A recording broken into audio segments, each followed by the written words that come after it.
Olá, aqui é o professor Sérgio do Mackenzie. Hoje nós vamos falar um pouquinho de sistemas de informações geográficas. O sistema de informações geográficas, a sigla SIG, ou em inglês a sigla GIS, ele é um sistema composto de software, de hardware, de informações espaciais, ou seja, dados espaciais, mapas, imagens de satélite, né? E algoritmos, procedimentos computacionais, para você poder analisar essas informações, né? Essas informações espaciais e gerar mapas, por exemplo.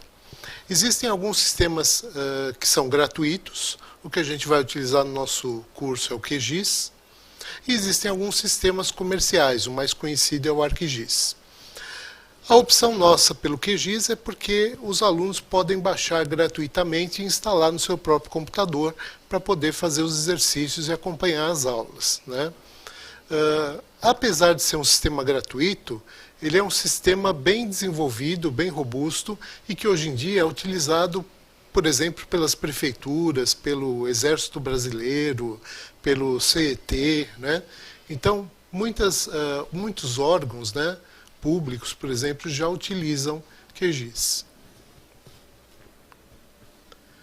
Um sistema de informações geográficas, né, um SIG, ele é formado por camadas, por layers. Então eu posso ter, por exemplo, uma camada inferior composta por uma imagem de satélite. Em cima dela, uma camada de elevação com curvas de nível, por exemplo. Depois, uma camada de hidrografia com rios, lagos. Uma camada de limites de municípios, de estados. Uma camada de uso da terra, de estradas, aeroportos, escolas, né? E qualquer outra informação que eu queira adicionar.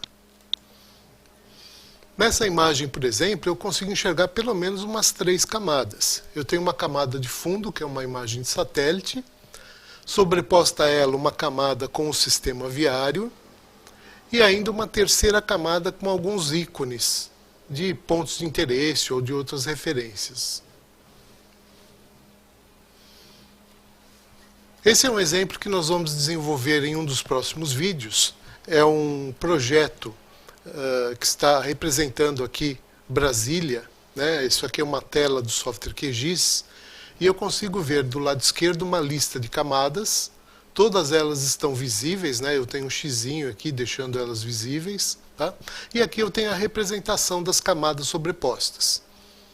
Eu tenho, por exemplo, curvas de nível, eu tenho esses pontos vermelhos que são pontos de altimetria, eu tenho as quadras de Brasília, né, o cadastro imobiliário de Brasília, eu tenho aqui o Lago Paranoá, que é esse azul, eu tenho aqui faixas de inundação, eu tenho o sistema viário.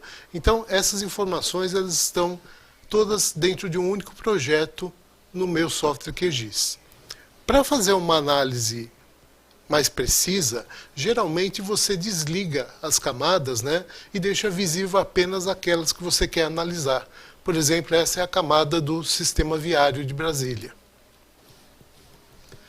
Se você quiser analisar a altimetria, você pode deixar ligado, por exemplo, essas 2 camadas, que representam as curvas de nível e que representam o mapa altimétrico, que é esse mapa colorido que está ao fundo. E aqui eu tenho a escala do mapa altimétrico, né? As cores próximas do vermelho, elas representam altitudes na faixa de 996 metros, indo em direção ao azul, que chega até uma altitude de 1152. Para gerar curva de nível e mapa altimétrico, a gente pode utilizar, eu vou voltar 2 slides aqui, a gente pode usar esses pontos de altimetria. Por exemplo, aqui eu tenho um ponto de cota 1111, aqui eu tenho um ponto de cota 1098. Né? Então, através de interpolação, eu posso fazer uma interpolação desses pontos e gerar esse mapa altimétrico colorido que você vê ao fundo. Então, interpolação é uma técnica que a gente vai aprender ao longo do curso. Feito isso, você pode fatiar esse modelo altimétrico, né? Na verdade, isso é um modelo 3D. Você pode fatiar esse modelo em diversas altitudes, usando uma técnica que a gente chama de segmentação, e aí você gera as curvas de nível. Então, esse exercício a gente também vai fazer mais adiante no nosso curso. Tá?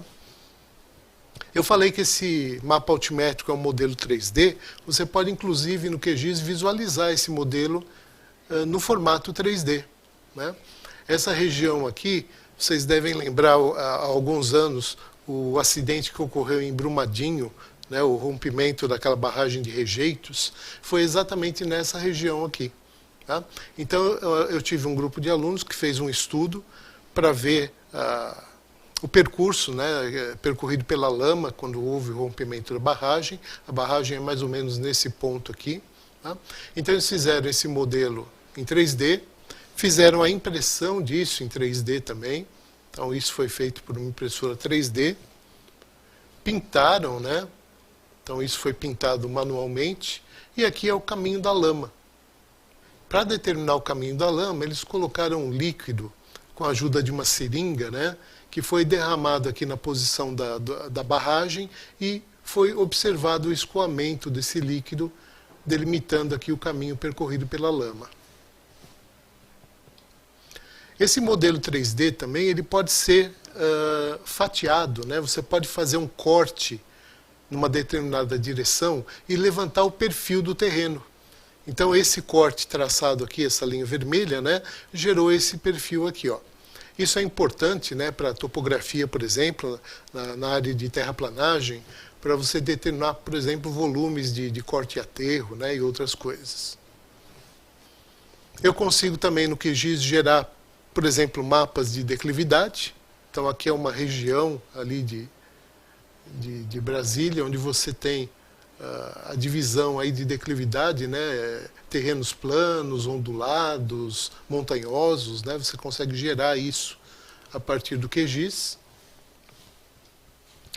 Posso também trabalhar com um cadastro urbano, e esse slide eu queria detalhar um pouquinho mais com vocês.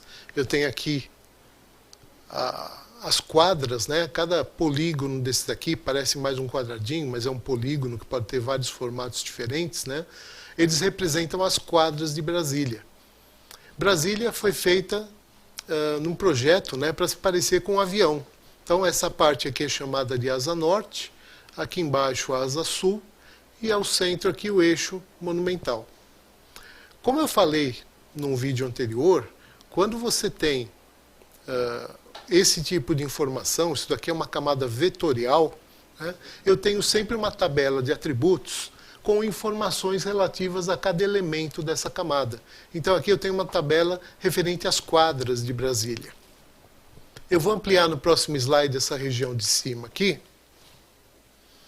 E você pode observar as quadras com o nome, né? Por exemplo, aqui SQN 916.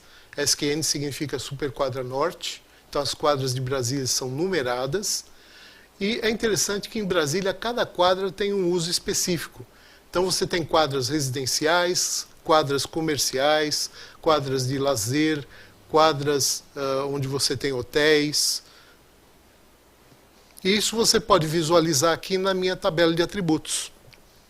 Você tem aqui o nome da quadra. Então cada quadra, cada polígono desse corresponde a uma linha da minha tabela de atributos. E além do nome da quadra, eu tenho o local, né, se ela pertence à asa norte, à asa sul, qual é o uso dessa quadra, a quantidade de imóveis residenciais, comerciais, tanto faz, mas é o total de imóveis, a população que mora ou que trabalha nessas quadras, a renda, o perímetro, a área e mais algumas informações. Para que eu uso essas informações? Para gerar o que a gente chama de mapas temáticos. Então, por exemplo, se você quiser abrir um negócio em Brasília de alto padrão, né? Você quer abrir um restaurante de luxo, ou você quer uma loja assim, cuja frequência sejam pessoas de alto poder aquisitivo, né? Como é que você escolhe o local adequado para o seu empreendimento em Brasília? Você pode, por exemplo, gerar um mapa de renda média. Eu tenho aqui na legenda, olha, as quadras, né, que estão marcadas em vermelho são residenciais com renda menor que R$5.000. As amarelos são residenciais com renda entre 5.000 e 10.000 e as verdes são residenciais com renda acima de 10.000. Então essa parte aqui que fica na ponta da asa, né, tanto norte quanto sul, é a região de renda mais baixa. A parte central, renda média, e a parte de renda mais alta fica nessa região aqui, próxima do lago, né? Aqui eu tenho o Lago Paranoá, tanto nessa parte quanto nessa outra aqui. Tá bom? Então, essas camadas vetoriais, elas possuem a parte visual, né, a parte geométrica, elas possuem a parte de dados, que seria a tabela de atributos, e permite que você gere mapas temáticos para fazer a análise de uma determinada informação. Aqui algumas referências que foram utilizadas nos nossos slides. E agradeço a atenção de vocês, aguardo uma visita de vocês lá no nosso laboratório, né? E encontro vocês no próximo vídeo.